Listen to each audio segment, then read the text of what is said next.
جی ناظرین، اس ٹائم موجود ہیں ہم وڑائچ ہاؤس گوجرا میں. ہمارے ساتھ موجود ہیں منجے ہوئے سیاستدان چودھری امجد علی وڑائچ. چودھری صاحب السلام علیکم. وعلیکم السلام. عمران بھائی کیا حال ہے؟ ٹھیک ہے. اچھا سر، یہ بتائیے گا کہ پہلے تو آپ کی صحت کا مسئلہ تھا، اللہ تعالیٰ کا شکر ہے اب تو آپ کی جو صحت ماشاءاللہ بہتر محسوس ہو رہی ہے. تو پہلے تو اپنی صحت کے حوالے سے بتائیے گا. میں سب سے پہلے تو شکریہ ادا کرتا ہوں نیوز الرٹ اپنا چینل کا اور عمران کا. الحمدللہ عمران بھائی اللہ کا شکر ہے کہ میری اب صحت بہت بہتر ہے، ٹھیک ہے انشاءاللہ اللہ کے فضل و کرم. جی سر، آپ بتائیے گا ہمیں، ہمارے ناظرین کو، کہ آپ ماشاءاللہ بڑی دیر سے سیاست کر رہے ہیں اور سیاست کے حوالے سے آپ کا بڑا وسیع تجربہ ہے. تو سر بتائیں آگے آپ سیاست کو کس طرح لے کے چلیں گے؟ بسم اللہ الرحمن. سب سے پہلے تو میں اپنے حلقے کی سیاست کے متعلق کہوں گا. کچھ دیر سے میں بیمار تھا، سیاست میں نہیں تھا. اب اللہ کا شکر میرا بیٹا حسام علی وڑائچ اور میں دونوں مل کر اپنا سیاست کا اپنا شروع کیا، دوبارہ شروع کیا. اور اللہ کے فضل و کرم جس طرح پاکستان میں ہماری سیاست کا میرا نام تھا، میرے والد صاحب کا نام تھا، انشاءاللہ تعالی ہم محسوس کریں گے آنے والے الیکشن میں یہ پاکستان میں پھر ہمارا سیاست کا ایک نام ہوگا، میرا اور میرے بیٹے کا.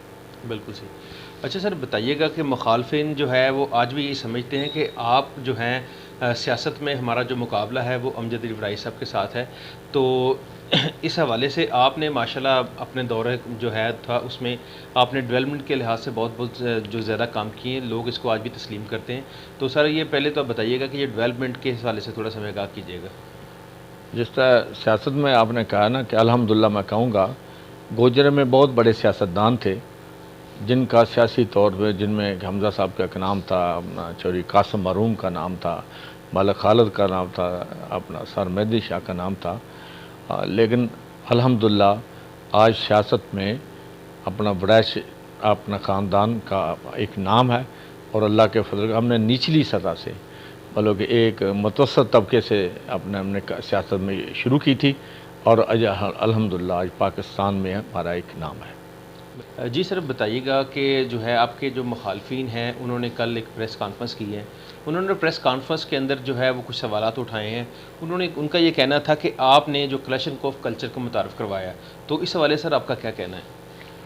میں عمران صاحب ان کو میں یہی کہوں گا، اس پریس کانفرنس میں مین آدمی تھے اسامہ حمزہ تھے اور اسد چیمہ تھے اور خالد بشیر تھے.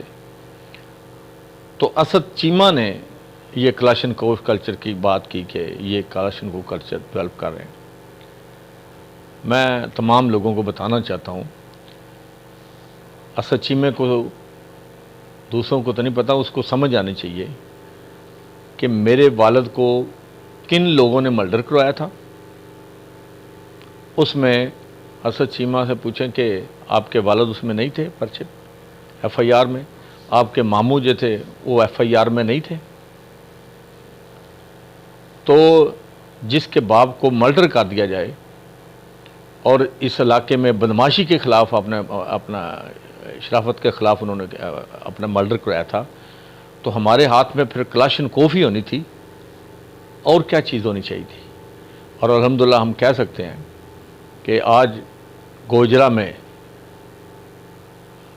جس بدماشی سے آپ بدماشی میں آتے تھے، ہم نے آپ کا جواب بھرپور طریقے سے جواب دیا ہے اور کسی بدماش کی ضرورت نہیں ہے کہ گوجرے کے کسی شریف آدمی کو آپ تنگ کر سکیں. تو اور دوسرے جو آپ کے اسد چیمہ صاحب لیڈر بیٹھے ہیں، آپ کو سمجھ جانا چاہیے، ان سے پوچھیں جا کے کہ آپ کے والد صاحب کے خلاف اور جن لوگوں کے خلاف یہ کہتے تھے یہ بدماشوں کی یونیورسٹی ہے اور یہاں یونیورسٹی سے یہ پروفیسر جو ہے جس یونیورسٹی سے آئے ہیں ان میں آپ کے باپ کا نام بھی تھا. اور آپ کے اسامہ صاحب کے والد صاحب حمزہ صاحب نے یہ ہمارے لوگوں کے لیے جہاد شروع کرایا تھا. آج میں آپ کو اور اسامہ کو پوچھتا ہوں، ان کے والد اب بھی زندہ ہیں، ان سے پوچھیں جا کے کہ جن لوگوں کے خلاف جہاد کیا تھا وہ کون لوگ تھے. وہ اسد چیمہ آپ کا باپ تھا اور لوگ تھے جس میں آپ کا باپ تھا اسد اکرام چیمہ تھا. تو ان کے خلاف جہاد شروع کرایا تھا. آج کہتے ہیں کہ ہم نے کہا کیا میرے والد صاحب کلاشنکوف چلاتے تھے یا آپ کے والد صاحب کے جو کرتے تھے. میں آپ کے والد صاحب کچھ کہنا نہیں چاہتا کیونکہ وہ دنیا میں نہیں رہے، اور میں سمجھتا ہوں ان کے خلاف ایسی بات مت کریں جو ان کے متعلقہ بات ہو. کل لوگوں کو آپ کو جواب دینا پڑے، شرمندگی اٹھانا پڑے کہ آپ کے باپ نے اس علاقے میں ایک شرافت کو اگر اپنا ختم کیا تھا، کو کوشش کی تھی ختم کے، تو وہ آپ کا باپ بھی شامل تھا. بالکل صحیح. تو آپ حمزہ صاحب سے پوچھیں جنہوں نے جہاد شروع کرایا تھا. اور ایک سوال میں اسامہ صاحب کہہ رہے ہیں کہ ہم نے یتیموں کے سر پہ ہاتھ رکھا تھا. اسامہ صاحب اپنے حمزہ صاحب سے، اپنے والد صاحب سے پوچھیں جا کے، جن یتیموں کے سر پر رکھا تھا جہاں کہتے تھے جہاد شروع کرایا، کہ آپ نے ان بدماشوں کے خلاف جن کے خلاف جہاد کرایا تھے، اگلے دن وہ اسٹیج پہ تھے، آپ کے والد صاحب کے ساتھ بیٹھے ہوئے تھے، ان کے حق میں تقریریں کرتے تھے، وہ آپ کے حق میں تقریریں کرتے تھے. تو وہ یتیموں کے لیے کرتے تھے یا ہمیں لڑانے کے لیے آپ نے اپنی سیاست مکمل کی تھی؟ وہ دور ختم ہو گیا جب آپ نے کے والد صاحب نے سیاست کی تھی لوگوں کو لڑا کے. اب وقت نہیں ہے. اور آپ تو کل بھی حلف اٹھا کے آپ نے مکر گئے تھے کہ اپنا بلدیاتی الیکشن میں، اور لوگوں کو کہتے ہیں حلف دے کے کہ میں نے الیکشن نہیں لڑنا. آج کہو 100 جگہ پر آپ نے لیا. آپ کا تو کوئی کردار نہیں ہے کہ جو لوگوں کو اپنا کم از کم صحیح بات اپنا بتائیں. آپ ہر دفعہ نیا جھوٹ بولتے ہیں. میں سمجھتا اللہ کرے آپ سیاست میں آئیں، لوگوں کے اچھے کام کے لیے آپ مقابلہ کریں. میں نے تو آپ کو بلدیاتی الیکشن میں بھی کہا تھا، یہ پچھلے الیکشن میں ہم اس وقت نون لیگ نہیں تھے.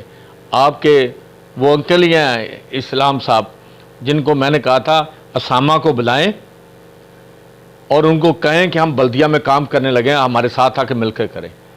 آپ نے نہ آپ کے والد صاحب نے کوئی کام کیا، نہ آپ نے کوئی کام کیا، نہ آپ کی خواہش ہے. لوگوں کو لڑانے کے لیے آپ کام کرتے ہیں. وہ والد صاحب کا دور ختم ہو گیا. دیکھنا ہے کام تو ہم نے اپنے علاقے میں جتنی ڈیولپمنٹ کی ہے، انشاءاللہ میں نہیں پورا علاقہ تسلیم کرتا ہے. آپ کے والد صاحب تسلیم کرتے رہے ہیں کہ جتنی یہ ڈیولپمنٹ کرا رہے ہیں کوئی بندہ نہیں کراتا، بلکہ میں نے ڈیولپمنٹ کرائی ہے. اللہ کا شکر ہے کہ کئی معاملات ایسے ہیں، تفصیلی بات میں پھر ہم بات کریں گے. نیکی کے کام میں جتنا کام ہم نے کیا ہے، اللہ الحمدللہ ہم اللہ کے لیے بھی اور لوگوں کے سامنے سرخرو ہیں، اور انشاءاللہ آنے والے وقت میں بھی کریں گے. اور انشاءاللہ آج بھی لوگ توقع کرتے ہیں کہ امجد وڑیچ اور ان کا بیٹا اگر سیاست میں آیا تو وہ پھر توقع کرتے ہیں جو ہمارا پرانا دور تھا. انشاءاللہ تعالی آپ محسوس ہوں گے جب ہمارا وقت آئے گا تو ایک پاکستانی دنیا میں ایک انقلاب کی طرح ہم اپنا چیزیں لائیں گے. اسی طرح میں نے کئی چیزیں ایسی کی ہیں، جیسے میں نے نرسری بھی بنائی ہے، یہ پوری دنیا میں ایسا انقلاب نہیں کو لا سکتا جس طرح میں نے لایا. اسی طرح بلدیہ گوئرہ میں جس طرح میں نے چیزیں لائی ہیں، پوری دنیا میں کوئی بندہ نہیں لا سکتا. اللہ کے فضل و کرم سے اللہ تعالی ہمیں طاقت دے. انشاءاللہ بھرپور طریقے سے آپ کو پھر میں کہوں گا پاکستان گوجرا نہیں، پاکستان نہیں، پوری دنیا میں ایک انقلاب لا کے دکھائیں گے. بالکل صحیح. چور صاحب واقعی جو آپ کی پہچان ہے وہ انقلابی سیاستدان کے حوالے سے تو دنیا ساری جانتی ہے. اچھا سر بتائیے گا کہ کچھ اس طرح کے پروگرام تھے جو آپ نے پاکستان کے جو بہترین جو ماڈل پیش کیے ہیں گوجرا کی سطح کے اوپر، جس میں ہمارے سننے میں آیا تھا کہ 16 آپ نے ڈیولپ کیا تھا، یہاں پر جو ہے وہ 5 سے 7 منٹ میں کوئی سرٹیفکیٹ مل جاتا تھا، نقشے پاس ہو جاتے تھے. سر اس حوالے سے بھی تھوڑا سا ہمیں گائیڈ کیجیے گا، یہ کیا چیزیں تھیں یہ؟ دیکھو اللہ تعالیٰ نے ہمیں ڈائریکٹ، مجھے تو طاقت نہیں تھے اس وقت، بھائی خالد صاحب تھے وہ میرے آج وہ سیاسی مخالف ہیں. اسی طرح اسلام صاحب آئے ہیں، ان کے لیے اپنا میرا چیلنج ہے کہ کوئی گوجرا نہیں، پاکستان میں کوئی سیاست ایسا نہیں جس طرح میں نے بنایا، انقلابی قدم بنایا، کوئی بندہ نہیں اس طرح نرسری میں، بلدیہ میں. اور انشاءاللہ آنے والے وقت میں میری خواہش ہے بہت جلد بلدیاتی الیکشن میں ہم کامیابی حاصل کر کے میں پوری دنیا میں گوجرے کو ایک ماڈل بنانا چاہتا ہوں. انشاءاللہ آئے گا، ماڈل بن کے آئے گا انشاءاللہ. جی شور صاحب، آپ کے ٹائم کا بہت بہت شکریہ. آپ نے بہت ہی اچھی باتوں سے ہمیں جو ہے وہ کیا کہتے ہیں ان کو، آپ نے بڑی اچھی ہمیں باتیں بتائیں. تو ناظرین، آپ نے جس طرح کے چور صاحب کا ویژن سنا، ان کی باتیں سنی، ان کا یہ کہنا تھا کہ انشاءاللہ ہم بہت جلد سیاست میں دوبارہ سے جو ہے اس کو بہتری کے لے کے آئیں گے، اور انشاءاللہ یہ سیاسی جو لوگوں کی خدمت ہے وہ جاری اپنی رکھیں گے. بیماری کے بعد انشاءاللہ. اور چور صاحب جو ہے وہ کافی عرصہ سے جو ہے وہ بیمار تھے، 2 ڈھائی سال سے. تو اب الحمدللہ ان کی صحت بھی ٹھیک ہے. تو انشاءاللہ بہت جلد جو ہے وہ سارے جو معاملات ہیں وہ عوام کے مسائل کے حل کرنے کے لیے، جو دوسری چیزیں جو بقایا تھی وہ بھی انشاءاللہ ان پروجیکٹس کو لے کے چلیں گے. تو ہمیں اجازت دیجیے گا. محمد عمران ضیاء، اللہ حافظ. بہت